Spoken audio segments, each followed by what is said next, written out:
que a gente deve fazer, como que a gente deve processar esse assunto, essa questão aí da ética. Nós vimos agora, né, essa mensagem da ouvinte falando sobre uma carteira que foi justamente encontrada e devolvida. Por que a gente se espanta com isso? Por que muitas vezes lá você escuta no Fantástico, assiste lá o caso de que encontrou uma maleta com dinheiro e devolveu?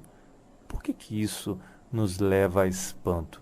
Não deveria ser algo comum, algo natural, algo que nós faríamos de maneira espontânea, de maneira natural? Será que a gente não faria justamente essa questão? Se o dinheiro não te pertence, por que você tem que estar utilizando dessa forma? Por que você não devolve isso? E assim a gente vai fazendo justamente essa transformação na nossa ideia sobre as coisas. Se chama ética. Ou a pessoa tem ética ou não tem ética. Não existe meio grávida. Ou a gente faz numa direção ou não faz nessa direção aquilo que a gente está buscando. É necessário, é importante refletirmos. Em outros países, se observa essa situação de uma maneira completamente distinta. Existem países onde as pessoas realmente fazem questão de atuar naquela linha. As pessoas fazem questão de agir daquela maneira correta, de fazer sempre o lado certo. A gente observou na mídia a questão da Petrobras. Toda a problemática que ocorreu, e não é só essa, tantas outras, mas o que cada um de nós tem feito para modificar tudo isso? O que é que a gente tem feito de diferente na nossa vida? Será que você não continua dando aquela gorjeta para o guarda? Será que você não continua obtendo favores porque você conhece uma certa pessoa lá numa repartição pública? Será que você não está fazendo algo de diferente nesse sentido? E se você parasse com isso? Eu vou entrar em algumas áreas aqui onde é muito comum acontecerem falcatruas, problemas nessa direção. Se a gente for falar na classe política, nós teríamos que passar aqui a tarde inteira, né? Mas não é apenas na classe política, não. Às vezes as pessoas reclamam da classe política, mas nós sabemos que, por exemplo, dentro da área de direito, tá? Me perdoem as pessoas que estão escutando, mas você que está me escutando sabe que isso é real. É muito comum acontecerem acordos que envolvem outras situações. E é preciso a gente ter critério com isso. Às vezes a pessoa, não, mas isso é comum, todo mundo faz, todo mundo joga aquele dinheirinho, todo mundo dá uma propina para resolver determinada situação. Pois é, mas quando você trabalha nessa direção, e todo mundo faz, você pode ser diferente. Existem profissionais da área de direito, advogados, juízes, que fazem exatamente aquilo que tem que ser feito, que não se subornam por dinheiro nenhum, por condição nenhuma, seja ela qual for. E justamente essas pessoas, elas são tidas como referências nesse mercado. Ou seja, não é porque você é advogado, juiz, ou em outra área que você trabalha, funcionário público, porque você faz diferente, que você vai ser colocado fora desse mercado. Não, não é por isso. Não pense você que está começando a tua carreira de direito agora, que diz, não, eu tenho que agir como todo mundo faz. Não, você precisa ser diferente. É o seu lado ético que vai fazer com que o teu cliente confie em você e faça a total diferença nesse caminho. É muito importante você refletir um pouco mais sobre esse aspecto.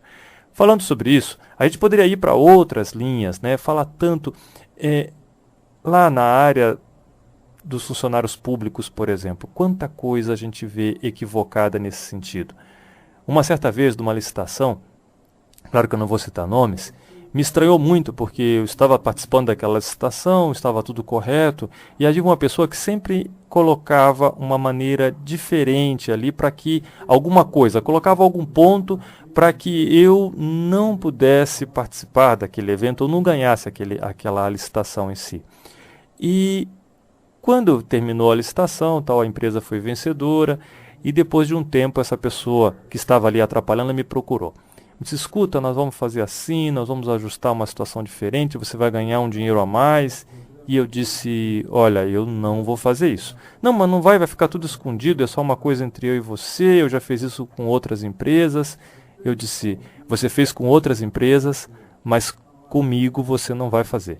Você não vai fazer esse tipo de processo porque a empresa que eu trabalho não faz, não procede dessa maneira, não realiza esse tipo de trabalho.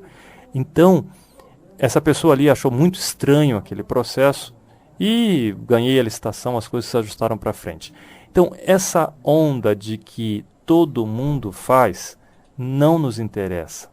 Não pertence à ética esse aspecto. E se nós não mudarmos esse jargão de que todo mundo faz a mesma coisa, teremos que pagar caro, como estamos pagando hoje, por toda a corrupção que existe nos planos maiores. Por que você reclama da corrupção lá em Brasília? Por que você reclama da corrupção através desses políticos que a gente tem, que nós colocamos no poder, se você age da mesma forma?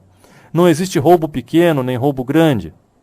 Quem rouba uma caneta, rouba um trator, rouba um caminhão. Roubo é roubo e a gente precisa aprender a não agir mais desta forma, a não fazer mais esse tipo de procedimento dentro de cada um de nós. E você sabia que a depressão, ela também é provocada por essa luta, por esse bloqueio que existe dentro de nós? Perceba que a depressão, ela é provocada, segundo um dos maiores especialistas nesse assunto lá nos Estados Unidos, que inclusive estava na revista Isto É, esse tempo atrás, ele diz que a depressão ela é provocada principalmente por uma luta, uma briga que existe entre a tua parte interna e aquilo que você está fazendo. Por mais que naquele instante você acredite que está tudo bem, que você fez, não, eu fiz uma coisa que todo mundo faz, mas o teu íntimo não concorda com aquilo que está acontecendo. O teu íntimo não aceita aquela tua atitude. E essa luta entre o teu íntimo e a tua atitude faz com que boa parte das vezes você mergulhe no processo depressivo. Então, meu caro amigo, não é inteligente não ser ético. Por quê? Porque se hoje você está recebendo um valor a mais por aquele jeitinho brasileiro que você fez, tá? Você vai conseguir, de outra maneira, trabalhar essa situação de forma ética e vai ter muito, muito mais resultados do que aconteceria através dessa falcatrua que você está realizando. Então, a gente precisa mexer com as bases, a gente precisa mexer com a estrutura nossa quando a gente fala em ética. E vou repetir, essas palavras não são minhas, não existe meio grávida. Ou a mulher está grávida ou não está grávida, assim como não existe meio ético. Então, a gente começa entregando o troco da maneira correta, a gente começa fazendo as coisas de forma justa, não tirando proveito daquilo que nós não devemos tirar proveito. Nessa história, eu gostaria que você acompanhasse comigo. Conta-se que uma certa vez um lenhador estava na floresta e justamente naquele processo em que ele estava ali de remoção das árvores com o seu machado, acabou que aquele machado caiu, foi descendo por uma ribanceira e adentrou num lago. E ele ali preocupado, justamente querendo encontrar aquele machado para continuar o seu processo ali do seu trabalho, né? Era a única ferramenta que ele tinha para aquele fim. Aparece ali naquela floresta uma fada. Essa fada se aproximou do lenhador e disse: o que aconteceu? O que eu posso te ajudar? E o lenhador disse: olha, eu estou com um problema, perdi o meu machado. E ela disse: onde você perdeu? Não, o machado desceu por aqui e caiu no lago. E a fada mergulhou no lago e trouxe em suas mãos um machado. E mostrou para o lenhador: este é o seu machado? E era um machado de prata. O lenhador observou aquele machado de prata lindo e percebeu que aquele machado poderia resolver vários problemas na sua vida. Pois ele tinha uma vida muito humilde, com aquele machado ele poderia vendê-lo e, quem sabe, trazer para a sua família um conforto maior. Mas ele observou, respirou profundamente e disse para a fada: eu agradeço, mas este não é o meu machado. O meu machado é um machado simples, meu machado não é um machado de prata. E aí a fada disse para ele: pois bem, colocou o machado de lado e desceu novamente, mergulhou naquele lago e foi à busca do machado do lenhador. Trouxe novamente o machado em suas mãos e esse machado que ela trouxe apresentou de novo para o lenhador e disse: seria esse o seu machado? Era um machado de ouro. um grande machado de ouro.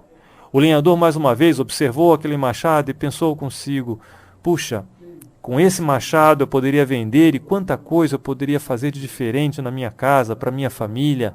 Tantas coisas que às vezes passei por privação, eu e a minha família, e esse machado resolveria muito bem. Mas ele respirou profundamente e respondeu para a fada: não, este não é o meu machado. Este não é o machado que eu perdi nesse lago. O meu machado é um machado simples. Mais uma vez a fada desce aquele despenhadeiro, mergulha de novo no lago e traz um machado. Agora sim, era um machado simples, já bastante destruído pelo tempo, de um metal muito rude, com cabo de madeira, já trabalhado pela força daquele lenhador de tantos anos de trabalho. E ele disse: sim, este é o meu machado. Finalmente você encontrou o meu machado, eu vou poder continuar o meu trabalho. A fada observou a humildade daquele lenhador e disse-lhe: sim, esse é o teu machado. Mas pela sua forma sincera de proceder, também lhe pertence o machado de ouro e o machado de prata. Essa história é muito bonita e interessante, né, que nos faz refletir, justamente puxa para o nosso entendimento de que, uma vez que sejamos sinceros, uma vez de que a verdade esteja no nosso interior, que a verdade faça parte da nossa vida, nos vem sim o machado de ouro e o machado de prata. Pode ter certeza que esse machado de ouro e esse machado de prata você vai conquistar, você vai conseguir alcançar isso. Você vai justamente realizar tudo aquilo que você precisa, porque você age de forma sincera. Existe uma força maior que nos traz a cura, que é a força da verdade. Já dizia o Mestre Jesus que a verdade vos libertará, que a verdade, através da verdade, você consegue alcançar tudo o que você está buscando. Através da verdade é possível você alcançar um estado mais elevado. E a falta da verdade nos provoca o desequilíbrio interior. Então, só para a gente resumir o papo sério de hoje, precisamos ser mais éticos. Exigimos mudanças, julgamos as outras pessoas, mas não limpamos a nossa própria casa. A gente se lembra daquela passagem dos evangelhos onde o mestre diz: você olha o cisco no olho do outro, mas não percebe a viga que existe no seu olho. Necessário, muito necessário, pararmos para observar e trabalharmos em função da ética. Passe a mudar a forma como você trata as pessoas, não queira mais tirar proveito próprio de certas situações e você vai ver como a fluência do alto começa a descer sobre você, sobre a sua família. Uma energia de cura, uma energia de paz, uma energia de progresso começa a transformar a sua existência através das suas atitudes éticas. E mais uma vez, meus caros amigos, não existe meio grávida. A gente precisa ser ético o tempo inteiro, sempre, em todas as situações.